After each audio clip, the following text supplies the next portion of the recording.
பிஸ்மில்லாஹிர் ரஹ்மானிர் ரஹீம்.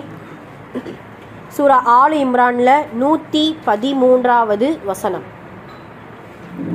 113வது வசனத்திற்கான இன்றைய பாடம். பிஸ்மில்லாஹிர் ரஹ்மானிர் ரஹீம். லைசு சவாஆ மின் அஹ்லில் கிதாபி உம்மதன் காயிமத்தை யத்லூன ஆயாத்தில்லாஹி ஆனா அல்-லைலி வஹும் யஸ்ஜுதூன். அவர்கள் அனைவரும் கொள்கையில் ஒரே மாதிரியானவர்கள் அல்ல. லைசு சவாஆ, அவர்கள் அனைவரும் சமமானவர்கள் அல்ல. மின் அஹ்லில் கிதாபி உம்மா, அவர்களில் வேதக்காரர்களில் நீதத்தில் நிலை கொண்டிருக்கின்ற ஒரு கூட்டத்தினரும் உண்டு. உம்மத்தம் காயிமா, நீதத்தில் நிலை கொண்டிருக்கக்கூடிய ஒரு கூட்டத்தினரும் உண்டு. எத்லூன ஆயாத்தில்லாஹ், எத்லூன ஆயாத்தில்லாஹி ஆனா அல்-லைலி வஹும் யஸ்ஜுதூன். சுப்ஹானல்லாஹ். அவர்கள் சுஜூது செய்து தொழுதவர்களாக இரவு நேரங்களில் அல்லாஹ்வின் திருவசனங்களை ஓதுகின்றனர் அப்படிங்கிறது அல்லாஹ் தஆலா இந்த வேதக்காரர்களுடைய ஒரு கூட்டம், ஒரு நல்லவர்களுடைய கூட்டத்தை குறித்து இந்த வசனத்துல நமக்கு சொல்லி காட்டுகிறான். முழுக்க நம்ம எப்படி புரிந்து கொள்ளணும் அப்படின்னா, வேதக்காரர்கள் எல்லாமே இறை மறுப்பாளர்கள் கிடையாது. இதற்கு முன்னாடி ஒரு சில வசனங்களுக்கு நம்ம விளக்கம் பார்த்தோம் இல்லையா? வேதக்காரர்கள் ஒரு கூட்டம் இருக்கிறார்கள். அவர்களிடத்துல அமானிதமா ஒரு மலையளவு பொருட்களை ஒப்படைத்தாலும் அந்த அமானிதத்தை பேணக்கூடியவர்களாக இருப்பாங்க. முக்மீன்களில் கூட சில கூட்டம் இருக்குது, அவர்களிடத்துல ஒரு தீனார், ஒரு திர்ஹத்தை ஒப்படைத்தாலும் அவங்க என்ன செய்ய மாட்டாங்க, அந்த பேணுதலாக இருக்க மாட்டார்கள். அவர்களிடத்தில் மீண்டும் மீண்டும் வற்புறுத்தினால் மட்டுமே தவிர அப்படிங்கறது அல்லாஹ் தஆலா முன்ன உள்ள வசனங்கள்ல நமக்கு சொல்லி காட்டுவோம். ஆக அவர்களுடைய கூட்டத்தினர்கள்ல இப்படி நல்லோர்களும் சிலர்கள் இருக்கிறாங்க, தீயவர்களும் சிலர் இருக்கிறாங்க. இதை எப்படி நம்ம பிரிச்சு பார்க்கணும் அப்படின்னா, வேதக்காரர்கள் அப்படின்னு சொல்லும்பொழுது முழுக்க இறைவனையும் இறை தூதர்களையும் மறுப்பவர்கள் மட்டுமல்ல. வேதக்காரர்களுடைய பட்டியல்ல இவர்கள் ஒரு பட்டியல், தீயவர்கள். இன்னொரு வேதக்காரர்கள் என்ன அப்படின்னா, அவர்களுடைய காலத்தில் இறக்கப்பட்ட தௌராத் வேதத்தையோ இன்ஜீல் வேதத்தையோ ஏற்றுக்கொள்வார்கள்.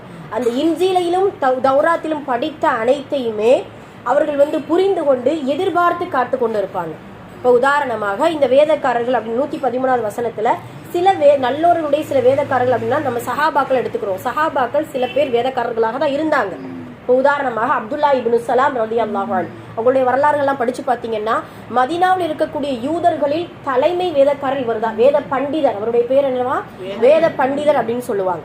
அது மட்டும் இல்லாம சஅலபா ரலியல்லாஹு அன்ஹு, அப்புறம் உஸைத் இப்னு ஹுதைர் ரலியல்லாஹு அன்ஹு, இப்படியான சில சஹாபாக்கள் வேதக்காரர்களாக இருந்து அதற்கு பின்னால் இஸ்லாத்தை தழுவியவர்கள். அவர்களையும் அல்லாஹு தஆலா இந்த வசனத்துல வேதக்காரர்கள் என்றுதான் சொல்லி அழைக்கிறார், நல்லவர்களுடைய பட்டியல். ஏன் அப்படின்னா, இப்போ உதாரணமா அப்துல்லா இப்னு சலாம் எடுத்துக்கிறோமே. சுப்ஹானல்லாஹ், ஒரு சிறந்த ஒரு வேத பண்டிதர். எந்த அளவுக்கு அப்படின்னா, தௌராத் வேதத்தை அதாவது கலப்படம் இல்லாமல் ஒரிஜினல் அல்லாஹ் இறக்கி அந்த தௌராத் வேதத்தை முழுக்க படித்தவர் அப்துல்லா இப்னு சலாம் ரலியல்லாஹு அன்ஹு. படித்தது மட்டுமல்ல, சில கூட்டங்கள், உதாரணமா அந்த காலத்துல எப்படி நம்ம ஜினா செய்தால் குர்ஆன்ல நமக்கான ஜினா செய்த பாவிகளுக்கான தண்டனை என்ன? கல்லெறிந்து கொள்வதும் சாட்டை அடிகள் கொடுப்பதும். இதே சட்டத்தை தௌராத் வேதத்தையே அல்லாஹ் கொடுத்திருந்தான்.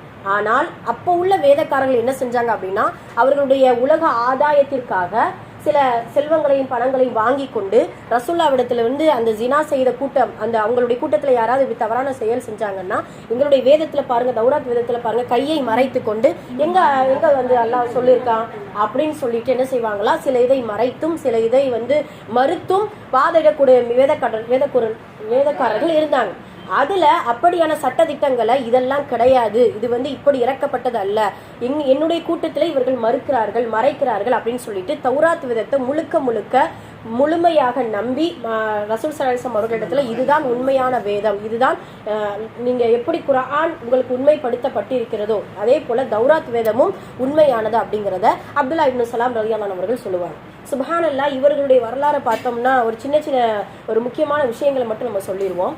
எப்படி இவர் இஸ்லாத்தை ஏத்துக்கிட்டார் அப்படின்னு சொல்றதுக்கு முன்னாடி, தௌராத் வேதத்துல ரசூல் ஸல்லல்லாஹு அலைஹி வஸல்லம் அவர்களை குறித்து படிக்க ஆரம்பிச்சா அவர்களுடைய அங்க அடையாளங்கள், அவர்களுடைய உயரம் என்ன, அவர்களுடைய அகலம் என்ன, அவர்களுடைய முடிகளுடைய அந்த நீளங்கள் என்ன, அவர் எப்படியான குணம் படைத்தவர், எந்த கால சூழ்நிலையில் அல்லாஹ்விடத்திலிருந்து தூதராக அவர் தேர்ந்தெடுக்கப்படுவார், அவர் என்ன மாதிரியான விஷயத்தை நம்ம இது பண்ணுவார், அன்பளிப்பை வாங்குவாரு, ஜக்காத் பொருளை மறுப்பாரு, இப்படி எல்லா விதமான நுணுக்கங்களோடு எல்லா விதமான முன் அறிவிப்புகளையும் ஈமான் கொண்ட ஒரே யூத பண்டிதர், ஒரே தௌராத் வேதத்தை முழுமையாக கற்றிருந்தவர் அப்துல்லா இப்னு சலாம். அது மட்டுமல்ல, அந்த காலத்துல யூதர்களையே இப்படி சில மனிதர்கள், அப்துல்லா இப்னு சலாம் போல சில மனிதர்கள் இருந்திருக்கிறாங்க. அவங்க என்னன்னா எதிர்பார்த்து இருந்தாங்களா, அந்த நபி நம்மளுடைய காலத்துல வந்துட மாட்டாங்களா, வந்திருந்தா நம்ம கண் கூட பார்க்கலாமே அப்படின்னு சொல்லிட்டு சில மனிதர்கள் எதிர்பார்த்தே காலமானவர்களும் நிறைய பேர் இருக்கிறாங்க. ஆனா அல்லாஹுடைய பெரிய ஏற்பாடு, அப்துல்லா இப்னு சலாம் ரலியல்லாஹு அவர்களுடைய காலத்துல நபி ஸல்லல்லாஹு அலைஹி வஸல்லம் அவர்கள் தூதுவராக ரசூலாக அல்லாஹ்வால் தேர்ந்தெடுக்கப்பட்டிருக்கிறாங்க. இது எப்படி அவங்க இஸ்லாத்தை ஏற்றுக்கிறாங்க அப்படின்னா, அவருடைய அந்த வேதக்காரர்களாக இருக்கக்கூடிய காலகட்டத்திலேயே தன்னுடைய வாழ்க்கை ஒரு நாள் ஷெட்யூலை 3ஆக பிரிச்சுக்கிடுவாங்களாம். சுப்ஹானல்லாஹ். ஒன்று என்ன, விவசாயத்துக்கு பயன்படுத்திக்கிடுவாங்க. ஒரே நாளை 3 பகுதியாக பிரித்து, ஒன்று விவசாயத்திற்கும், இன்னொன்று பார்த்தீங்கன்னா கற்றுக்கொள்வதற்காக, அவருடைய வேதங்களை குறித்து சில விஷயங்களை படிப்பதற்காக ஒரு பாகத்தை பிரிச்சுக்கிடுவாங்க. 3வது தௌராத் வேதத்தை மக்களுக்கு எடுத்து வைக்கக்கூடிய வேலையை செய்வாங்க. இப்போ ஒரு நாளைக்கு எந்த டைமையும் வேஸ்ட் பண்ணாமல் விவசாயத்திற்கும், தனக்கான கல்வியை தேடுவதற்கும், மற்றவர்களுக்கு கற்ற கல்வியை கற்றுக் கொடுப்பதற்கும் அவர்களுடைய வாழ்க்கையை ஒவ்வொரு நாளையும் கழித்து கொள்ளக்கூடிய ஒரு வேதக்காரர்களாக இருந்திருக்கிறாங்க. அப்போ ஒரு நாள் என்ன ஆகுது அப்படின்னா, பேரித்த மரத்துடைய மேலே மரத்து மேலே இருக்கிறாங்க. அவங்களுடைய அவங்க வீட்டுக்கு பக்கத்தில் தான் அந்த மரம் இருக்குது. அப்போ அவங்க வீட்டில் பார்த்தீங்கன்னா தன்னுடைய தந்தையின் சகோதரி குப்பிமா அவங்க என்ன செஞ்சுருக்காங்க, கீழே அமர்ந்துட்டு இருக்கிறாங்க. இப்போ அங்கிட்டு இருந்து மதீனா வீதிக்குள்ளே பார்த்தீங்கன்னா சில கூட்டங்கள் போகுது, ரொம்ப ஸ்பீடாக போகும்பொழுது இப்படி சொல்லிட்டு போகுதா, நம்ம மதீனாவிலேருந்து 30 கிலோமீட்டரில் குபா என்கின்ற ஒரு பகுதி இருக்குல்ல, அந்த நகரத்தில் ஒரு தூதர் வந்திருக்கிறாராம். அவர் ஏகத்துவ கொள்கையை சொல்கிறாராம், எல்லா மக்களும் தேடி போகிறோம் நாங்கள்லாம் அப்படின்னு சொல்லிட்டு அவர்களை குறித்து பேசிக்கிட்டே போகிறாங்க. பேசிகிட்டே போகும்பொழுது இதை கேட்ட அப்துல்லா இப்னு சலாம் சொல்கிறாரா, அல்லாஹு அக்பர் அப்படின்ட்டு ஒரு வார்த்தை சொன்ன உடனே கீழே இருந்த தன்னுடைய தந்தையின் சகோதரி தன்னுடைய குப்பிமா சொல்றாங்க, என்ன இவ்வளோ பெரிய சத்தமா போடுற, அல்லாஹ் அக்பர்னு சொல்றியே, நம்மளுடைய வேதத்தை கொண்டு வந்த மூசா அலைஹிஸ்ஸலாம் அவர்கள் உயிரோட வந்தா கூட இந்த அளவுக்கு நீ சந்தோஷப்பட்டிருக்க மாட்டிருக்க போலையே அப்படின்னு சொன்ன உடனே, மூசா அலைஹிஸ்ஸலாம் அவர்கள் கூட இந்த நேரத்தில் உயிரோடு வந்தால் அல்லாஹுடைய தூதரைத்தான் இவரைத்தான் பின்பற்ற வேண்டும் அப்படிங்கிற ஒரு நற்செய்தியை சொல்லிவிட்டு ரசூல் ஸல்லல்லாஹு அலைஹி வஸல்லம் அவர்களை சந்திக்க போறாங்க. சுப்ஹானல்லாஹ். சந்திக்க போகும் பொழுது 2 ரிவாயத்தா வருது. இமாம் நசை ரஹ்மத்துல்லாஹி அவர்களும் புகாரி ரஹ்மத்துல்லாஹி அவர்களும் சில வேறுபாடுகளோடு அவங்களுடைய இஸ்லாத்தை ஏற்ற சில நிகழ்வுகளை நமக்கு பதிவிறக்கம் செய்கிறாங்க. அதுல முதல் ரிவாயத்துல என்ன வருது அப்படின்னா, கூட்டத்துல ரசூல் ஸல்லல்லாஹு அலைஹி வஸல்லம் அவர்கள் பேசி கொண்டிருக்கிறாங்க. இப்போ உள்ள நுழைந்து இவ்வளவு காலமா எதிர்பார்த்து அதை நம்ம உணரணும். தௌராத் வேதத்துல தன்னுடைய ஆண் பிள்ளைகள் பிறந்தா எவ்வளவு சந்தோஷப்படுவார்களோ அந்த யூதர்களும் அந்த மனிதர்களும், அதே போல ரசூல்லா வந்துட்டாங்க அப்படிங்கிறது பல வருடங்கள்ல பல தலைமுறைகளுடைய எதிர்பார்ப்பு. அதனால அப்துல்லா இப்னு சலாம் அந்த கூட்ட நெரிசல் அப்படி விலகி கொண்டு ரசூல் ஸல்லல்லாஹு அலைஹி வஸல்லம் அவர்களை எட்டி பார்க்கறாங்க. முதல் வார்த்தை நபி ஸல்லல்லாஹு அலைஹி வஸல்லம் அவர்களிடத்திலிருந்து வந்த முதல் உபதேசம் என்ன அப்படின்னா, யா அய்யுஹன்னாஸ் அஃஷுஸ் ஸலாம் وَأَطْعِمُوا الطَّعَامَ وَالصَّلَاةِ بِاللَّيْلِ وَالنَّاسِ تَدْخُلُوا بِالْجَنَّةِ السَّلَامَ. அல்லாஹ் அப்படியே யா அய்யுஹன்னாஸ் மக்களே, அஃஷுஸ் ஸலாம் சலாமை பரப்புங்கள், வஅத்இமு த்ஆம் ஏழைகளுக்கு உணவளியுங்கள், வஸல்லு பில்லைலி வன்னாஸ் மக்கள் உறங்கும் பொழுது இரவில் நீங்கள் நின்று தொழுகுங்கள், ததுகுலு பில் ஜன்னதி ஸலாம் சலாத்தோடு நீங்க என்ன செய்யலாம், சொர்க்கத்துல நுழைய. இந்த வார்த்தையை கேட்ட உடனே அப்துல்லா இப்னு சலாமுக்கு அவ்வளவு சந்தோஷம். ஏன்னா இப்படியான வார்த்தையை தூதுவரை தவிர, ரசூல்களை தவிர, நபியை தவிர யாரும் இந்த வார்த்தையை சொல்ல முடியாது. இப்படியான உபதேசங்களை மக்களிடத்துல எடுத்துரைக்க முடியாது. இதை கேட்டவுடனே அவ்வளவு சந்தோஷம். கூட்ட நெரிசலில் விலக்கி கொண்டு அப்துல்லா இப்னு சலாம் உள்ள நுழைகிறாங்க. நபி ஸல்லல்லாஹு அலைஹி வஸல்லம் அவர்களை பார்த்த உடனே நபி ஸல்லல்லாஹு அலைஹி வஸல்லம் அவங்க கேட்குறாங்க, உங்களுடைய பேர் என்ன தோழரே அப்படின்னு கேட்கும் பொழுது, என்னுடைய பேர் ஹுசைன். ஹுசைன் கிடையாது, ஹுசைன். அதாவது ஹசன் ஹுசைன் என்ன அர்த்தம்னா சிறந்தவர், அழகானவர், சிறப்புக்குரியவர். இதுல சீன் வரும். ஹசன் ஹுசைனுக்கு சீன், ஹா சீன் நூன். இந்த ஹுசைன் என்பது குதிரை குட்டிக்கு ஹா ஸ்வாது, புரியுதுங்களா? ஹா ஸ்வாதுக்கும் ஹா சீனுக்கும் வித்தியாசம் இருக்கு. ஹுசைனுக்கும் வித்தியாசம் இருக்கு. ஹுசைன் என்பவர் சிறந்தவர். ஹுசைன் என்பவர் போருக்கு உபயோகப்படாத, எந்த வேலைக்கும் உபயோகப்படாத ஒரு குட்டி, ஒரு செல்லமா குட்டிமா அப்படின்னு கூப்பிடுவோம் இல்லையா, வீட்டில் இருக்க கடைக்குட்டி பேரெல்லாம் கூப்பிடுவோம் இல்லையா, அது போல அவருடைய பேர் ஹுசைன் வச்சிருந்துருக்கிறார். என் பேர் ஹுசைன் அப்படின்னு சொன்ன உடனே, ஹுசைனா இவ்வளவு சிறப்பான வேத பண்டிதரா நீங்க இருக்கிறீங்க, அதனால உங்களுக்கு பேர் ஹுசைன் கிடையாது, அப்துல்லா. ரசூலுல்லாஹ்வுடைய வாயிலிருந்து வரக்கூடிய பேர்கள் என்ன? அப்துல்லா, அப்துர் ரஹ்மான், அவ்வளவுதான். எல்லாருக்குமே அந்த பேர். அபூ ஹுரைரா ரலியல்லாஹு அவர்களுக்கு அப்துல் ரஹ்மான் தான் அவங்களுடைய இயற்பெயர். அப்துல் ரஹ்மான், அப்துல்லா, எல்லா சஹாபாக்களுக்கும் ரசூல்லா பேரிட்ட அந்த பேர்கள்லாம் பார்த்தீங்கன்னா அதிகமாக இதுதான் இருக்கும். சொன்ன உடனே அப்துல்லாவா, அல்லாஹுடைய அடிமையா நான், அந்த பேரை கேட்ட உடனே ரொம்ப சந்தோஷப்படுறாங்க அப்துல்லா இப்னு சலாம். இது ஒரு ரிவாயத்தில் இருக்குது. புகாரி ரஹ்மத்துல்லாஹி அவர்கள் இன்னும் அழகான முறையில் அவர்களுடைய சம்பவத்தை ஒரு வரலாறை நம்ம பதிவிறக்கம் செய்கிறாங்க. நபி ஸல்லல்லாஹு அலைஹி வஸல்லம் அவர்களை சந்திக்க வரும் பொழுது, இது அனஸ் ரலியல்லாஹு அவர்கள் வந்து அறிவிப்பு செய்கிறாங்க. சந்திக்க வரும் பொழுது நபி ஸல்லல்லாஹு அலைஹி வஸல்லம் அவர்களிடத்துல வந்து அப்துல்லா இப்னு சலாம் கேட்பாங்க, நீங்கள் ஒரு நபியாக இருந்தால் நான் கேட்கக்கூடிய கேள்விக்கு உங்களால் மட்டும்தான் பதில் சொல்ல முடியும். சாதாரண மனிதரால் என்ன செய்ய முடியாது, பதில் சொல்ல முடியாது. அந்த பதிலுக்கான பதில், அந்த கேள்விக்கான பதில் எனக்கு தெரியும். ஏன் அப்படின்னா நான் தௌராத் வேதத்துல என்ன செஞ்சிருக்கேன், அதெல்லாம் படிச்சிருக்கேன். சாதாரண மனிதர்களுக்கு சொல்ல முடியும். இப்போ உதாரணமா இப்போ நாம இருக்கிற குரான்ல கியாமனாளுடைய அடையாளம், சொர்க்கம், நரகம் எல்லாத்தையும் அல்ஹம்துலில்லாஹ் நம்ம தெரிஞ்சு வச்சிருக்கோம்.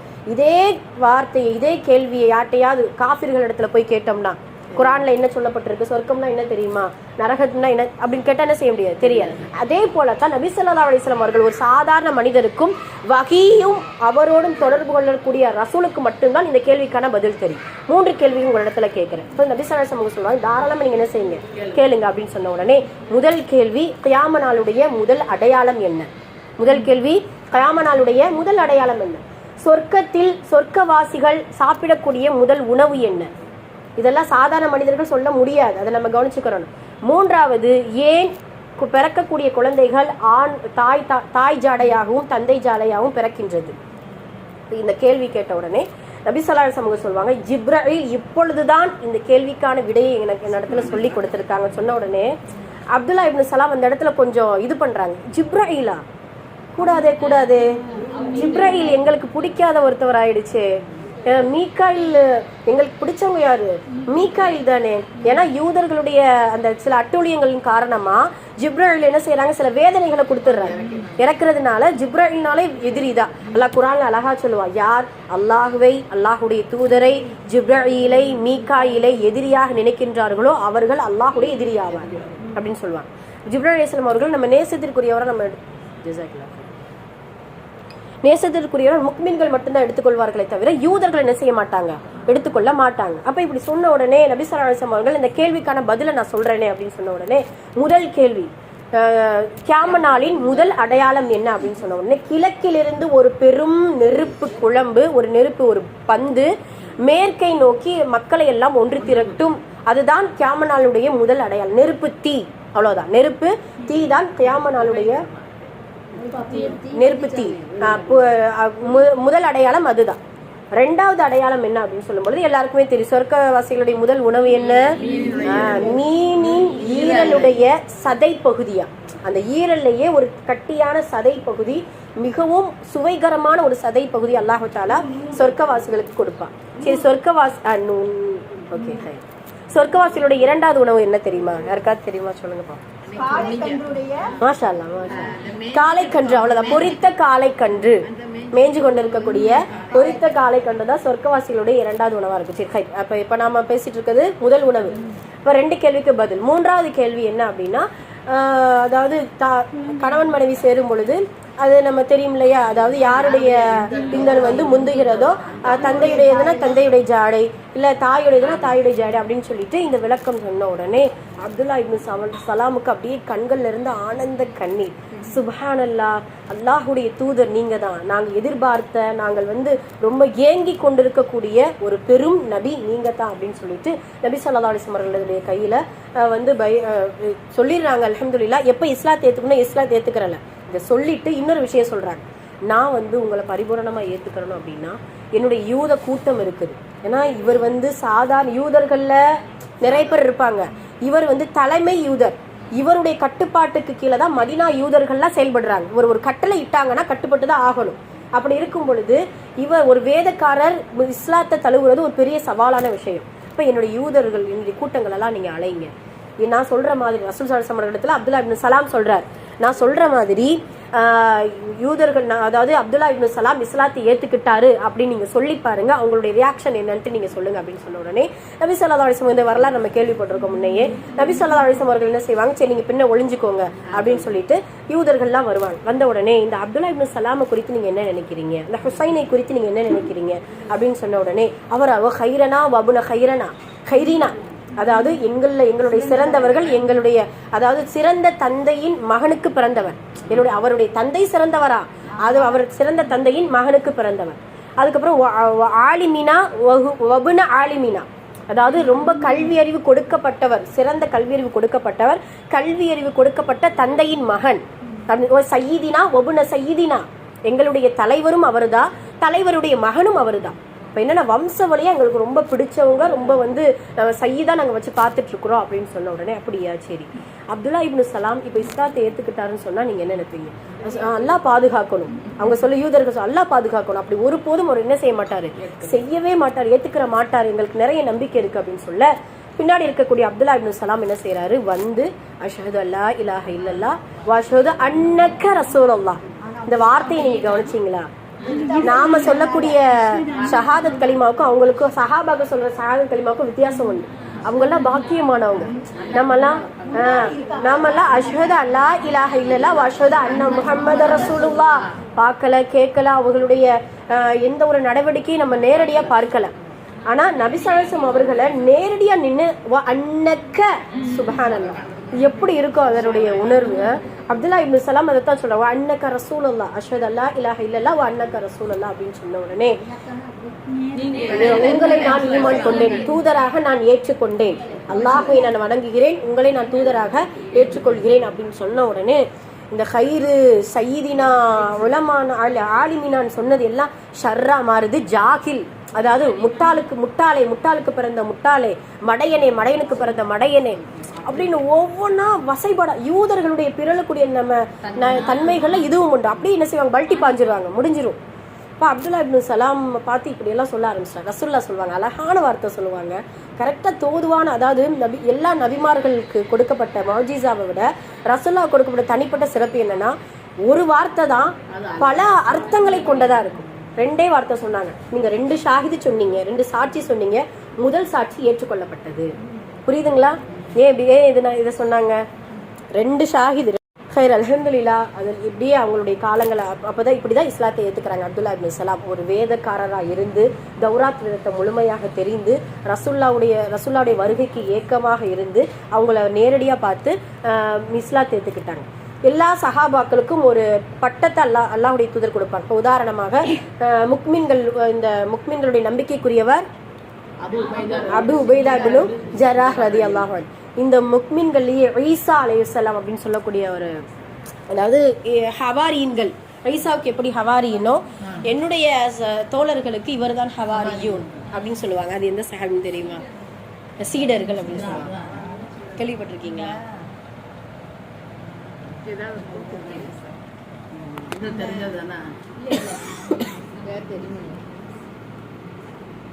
தெரியுமா?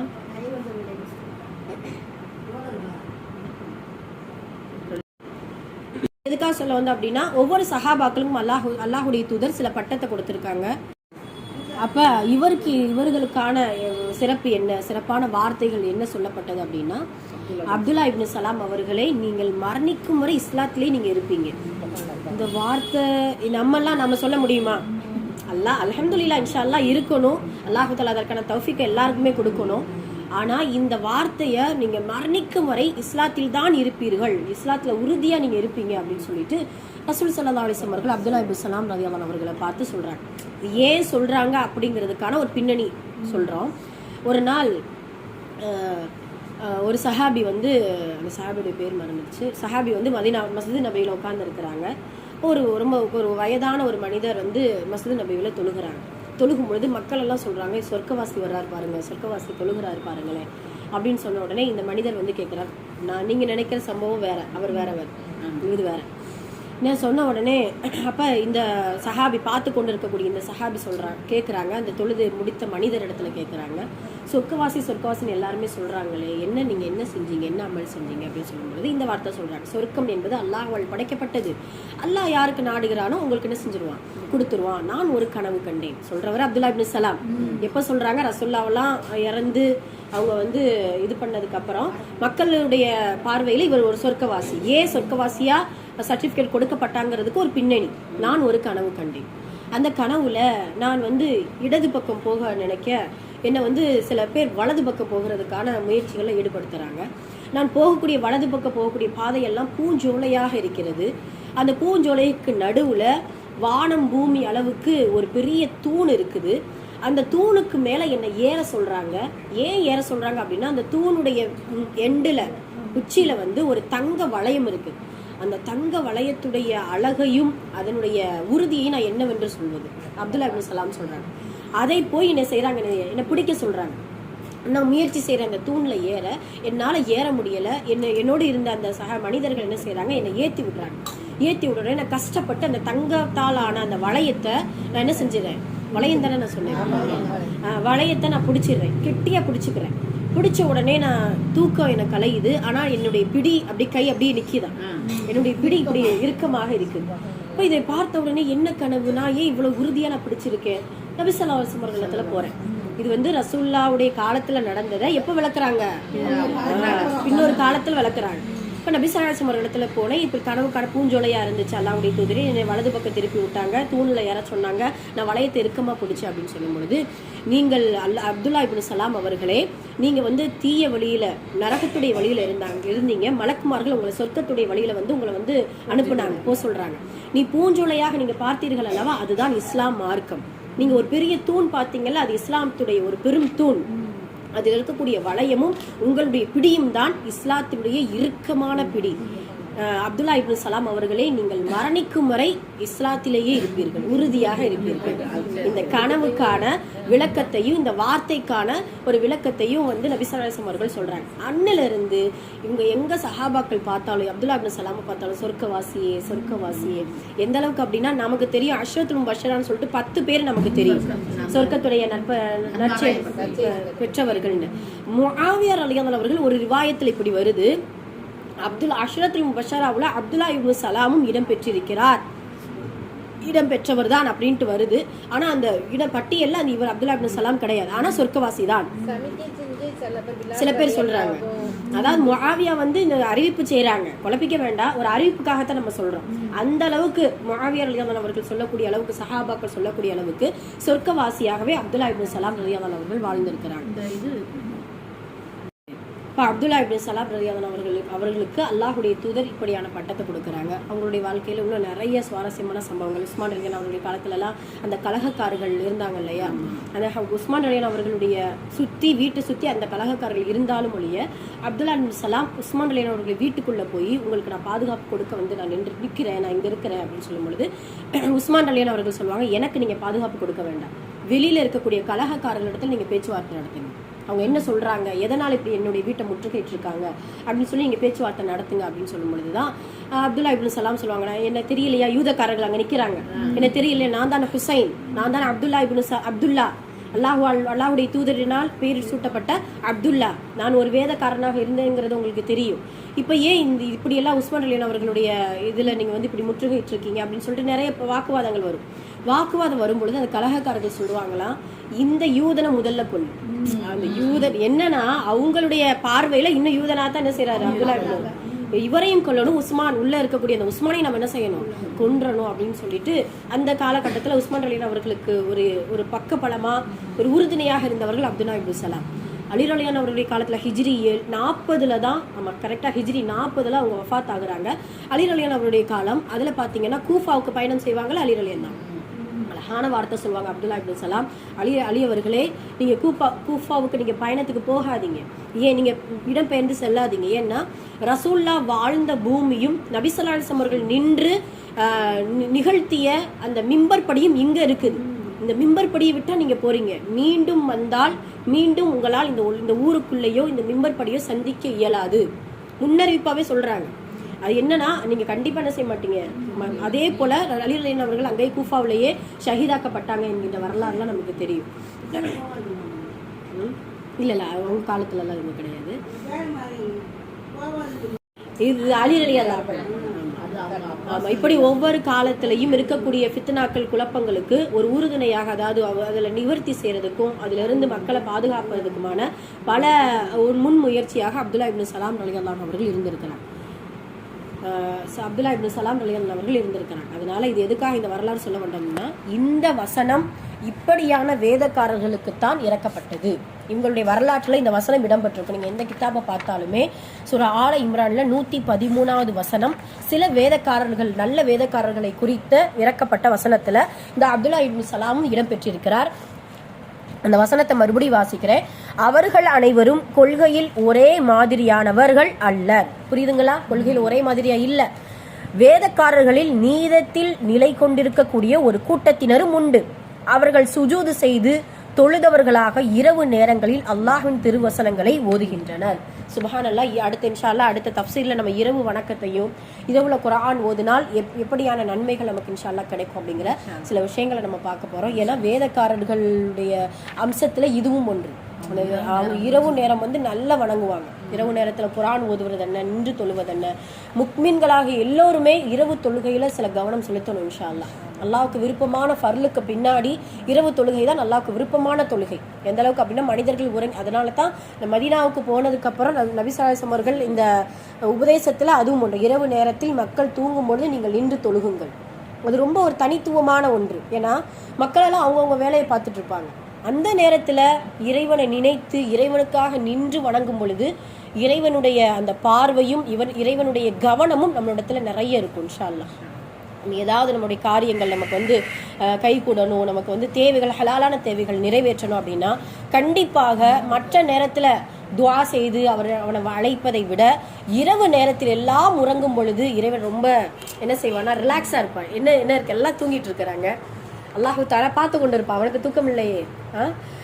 அதனால இன்ஷா அல்லாஹ் அந்த நேரத்துல இறைவனை அழைக்கும் பொழுது முழு கவனம் நம்ம இடத்துல இருக்கும். நம்மளுடைய கோரிக்கைகள் நம்முடைய வந்துருவான். யாராவது இடத்துல இருந்து கேட்கறவங்க இல்லையா, தௌபா செய்யறவங்க இல்லையா, நான் கேட்கிறேன், நான் மன்னிக்கிறேன் அப்படின்னு சொல்லும் பொழுது இறைவன் எதிர்பார்க்கக்கூடிய நேரம் இரவு நேரம் இன்ஷா அல்லாஹ். இனி வரக்கூடிய காலங்கள் அதனுடைய விளக்கங்களை நம்ம பார்ப்போம்.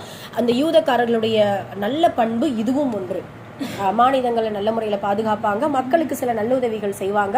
அதோடு இரவு நேரத்தில் நின்றும் அவனுடைய குர்ஆன் வசனங்களை ஓதியும் சுஜூது செய்தும் அல்லாஹ்வுக்கு நன்றி செலுத்தக்கூடிய யூதர்களும் வேதக்காரர்களும் சில கூட்டங்கள் இருக்குது அப்படிங்கிறது அல்லாஹ் தஆலா இந்த சூரா ஆல இம்ரான்ல 113வது வசனத்திற்கான விளக்கத்தை நம்ம சொல்லியிருக்கோம். அல்ஹம்துலில்லாஹ். இந்த 113வது வசனத்துல அப்துல்லா இப்னு சலாம் அவர்களுடைய வரலாறு நம்ம பார்த்திருக்கோம்.